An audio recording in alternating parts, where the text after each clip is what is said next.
ಕಲಬುರಗಿ ನಗರದ ತಾವರಗೆರೆ ಕ್ರಾಸ್ ಬಳಿ ಕಸಾಯಿಖಾನೆಯಲ್ಲಿ ಕೆಲಸ ಮಾಡುತ್ತಿದ್ದ ವ್ಯಕ್ತಿಯೋರ್ವರು ಪಾಕಿಸ್ತಾನದೊಂದಿಗೆ ನಿರಂತರ ಸಂಪರ್ಕ ಹೊಂದಿದ್ರು ಎಂಬ ಆರೋಪದ ಹಿನ್ನೆಲೆ ಪ್ರಕರಣವನ್ನ ಗಂಭೀರವಾಗಿ ಪರಿಗಣಿಸಿ ತನಿಖೆ ನಡೆಸಬೇಕು ಅಂತ ಶ್ರೀರಾಮ್ ಸೇನೆ ಕಲಬುರಗಿ ಜಿಲ್ಲಾ ಘಟಕ ಆಗ್ರಹಿಸಿದೆ. ಈ ಕುರಿತು ಶ್ರೀರಾಮ್ ಸೇನೆ ಜಿಲ್ಲಾಧ್ಯಕ್ಷ ಲಕ್ಷ್ಮೀಕಾಂತ್ ಸ್ವಾದ್ವಿ ನೇತೃತ್ವದಲ್ಲಿ ಜಿಲ್ಲಾಧಿಕಾರಿಗಳಿಗೆ ಮನವಿ ಸಲ್ಲಿಸಲಾಯಿತು. ಪಾಕಿಸ್ತಾನದೊಂದಿಗೆ ಸಂಪರ್ಕ ಹೊಂದಿದ ಆರೋಪದ ಮೇಲೆ ವ್ಯಕ್ತಿಯನ್ನ ಪೊಲೀಸರು ವಶಕ್ಕೆ ಪಡೆದಿರುವುದು ಸ್ವಾಗತಾರ್ಹ ಎಂದು ತಿಳಿಸಿರುವ ಸೇನೆ ಸಂಬಂಧಪಟ್ಟ ಕಸಾಯಿಖಾನೆ ಮಾಲೀಕರ ವಿರುದ್ಧ ಕಠಿಣ ಕಾನೂನು ಕ್ರಮ ಕೈಗೊಂಡು ಕಸಾಯಿಖಾನೆಯನ್ನು ಸೀಜ್ ಮಾಡಬೇಕು ಅಂತ ಒತ್ತಾಯಿಸಿದೆ. ಇದೇ ವೇಳೆ ಕಲಬುರಗಿ ನಗರದಲ್ಲಿ ಅಕ್ರಮವಾಗಿ ಬಾಂಗ್ಲಾದೇಶದ ಪ್ರಜೆಗಳು ವಾಸಿಸುತ್ತಿರುವ ಶಂಕೆ ಇದ್ದು, ಈ ಕುರಿತು ಪೊಲೀಸರು ಸಮಗ್ರ ಪರಿಶೀಲನೆ ನಡೆಸಿ ಅಕ್ರಮವಾಗಿ ನೆಲೆಸಿರುವವರನ್ನ ಪತ್ತೆ ಹಚ್ಚಬೇಕು ಅಂತ ಮನವಿಯಲ್ಲಿ ತಿಳಿಸಲಾಗಿದೆ. ವಿಶೇಷವಾಗಿ ಕಪ್ಪನೂರು ಕೈಗಾರಿಕಾ ಪ್ರದೇಶ, ನಂದನೂರು ಕೈಗಾರಿಕಾ ಪ್ರದೇಶ, ಕೇಂದ್ರ ಬಸ್ ನಿಲ್ದಾಣ ಎದುರಿನ ಶಾಂತಿನಗರದ ಪ್ರದೇಶಗಳಲ್ಲಿ ಅನುಮಾನಾಸ್ಪದ ಚಟುವಟಿಕೆಗಳ ಬಗ್ಗೆ ಪರಿಶೀಲಿಸಿ ಅಕ್ರಮ ಚಟುವಟಿಕೆಗಳಿಗೆ ಕಡಿವಾಣ ಹಾಕಬೇಕು ಎಂದು ಶ್ರೀರಾಮ್ ಸೇನೆ ಒತ್ತಾಯಿಸಿದೆ.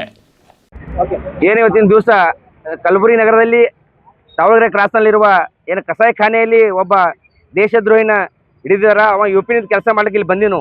ಅದು ಇವತ್ತಿನ ದಿವಸ ಡೆಲ್ಲಿನಿಂದ NIA ತಂಡ ಬಂದು ಇಲ್ಲಿ ಅವನನ್ನ ಕಾರ್ಯಾಚರಣೆ ಮಾಡಿ ಅವನನ್ನು ಹಿಡಿದಾರ. ಯಾಕಪ್ಪ ಅಂದ್ರೆ ಅವ ಡೈರೆಕ್ಟ್ ಆಗಿ ಪಾಕಿಸ್ತಾನ ಜೊತೆ ನಂಟಿತ್ತ ಅವನಿಗೆ. ಹಾಗೂ ಅವನ ರೂಮ್ನಲ್ಲಿ ಸಾಕಷ್ಟು ಏನೋ ಇಲ್ಲಿಗಲ್ ಸಾಮಾನುಗಳು ಸಿಕ್ಕಾವ, ಮ್ಯಾಪ್ಗಳು ಸಿಕ್ಕಾವ.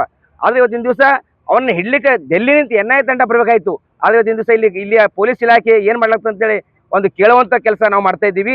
ಹಾಗೂ 3 ತಿಂಗಳಿಂದ ನಾವು ಸುಮಾರು ಇಂಟೆಲಿಜೆನ್ಸ್ ಇವ್ರಿಗೆ ಮಾಹಿತಿ ಕೊಡ್ತಾನೆ ಬಂದಿದ್ದೀವಿ. ಕಲಬುರಗಿ ನಗರದಲ್ಲಿ ಅಕ್ರಮವಾಗಿ ಬಾಂಗ್ಲಾದೇಶದವ್ರು ಬಂದು ಇಲ್ಲಿ ಠಿಕಾಣಿ ಹೊಡ್ಯಾರ, ಅಂತ ವಿರುದ್ಧ ಕ್ರಮ ಕೈಗೊಡ್ರಿ ಅಂತೇಳಿ ನಾವು ಅವರಿಗೆ ಸ್ಥಳ ಹೇಳಿ ಕೂಡ ಮಾಹಿತಿ ಕೊಟ್ಟರೆ ಒಬ್ಬ ಬಾಂಗ್ಲಾದೇಶ ಹಿಡಿಯುವಲ್ಲಿ ನಮ್ಮ ಏನು ಪೊಲೀಸ್ ಇಲಾಖೆ ವಿಫಲವಾಗ್ಯದ. ಅದಕ್ಕೆ ಇವತ್ತಿನ ದಿವಸ ನಾವು ಈ ಒಂದು ಪ್ರತಿಭಟನೆ ಮೂಲಕ ಮಾನ್ಯ ಆಯುಕ್ತರಿಗೆ ಮನವಿ ಕೊಟ್ಟಿದ್ದೀವಿ.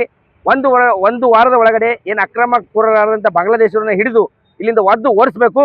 ಇಲ್ಲದೆ ಹೋದಲ್ಲಿ ಶ್ರೀರಾಮ ಸೇನೆ ಕಾರ್ಯಕರ್ತರು ನಾವೇ ಸ್ವಂತ ಹೋಗಿ ಅಂತ ಅಕ್ರಮಕೋರ ಬಾಂಗ್ಲಾದೇಶದವ್ರನ್ನ ಒದ್ದು ಇಲ್ಲಿಂದ ಓಡಿಸುವಂಥ ಕೆಲಸ ಮಾಡ್ಬೇಕಾಗ್ತಂತೇಳಿ ಒಂದು ಮನವಿ ಕೊಟ್ಟಿದ್ದೀವಿ.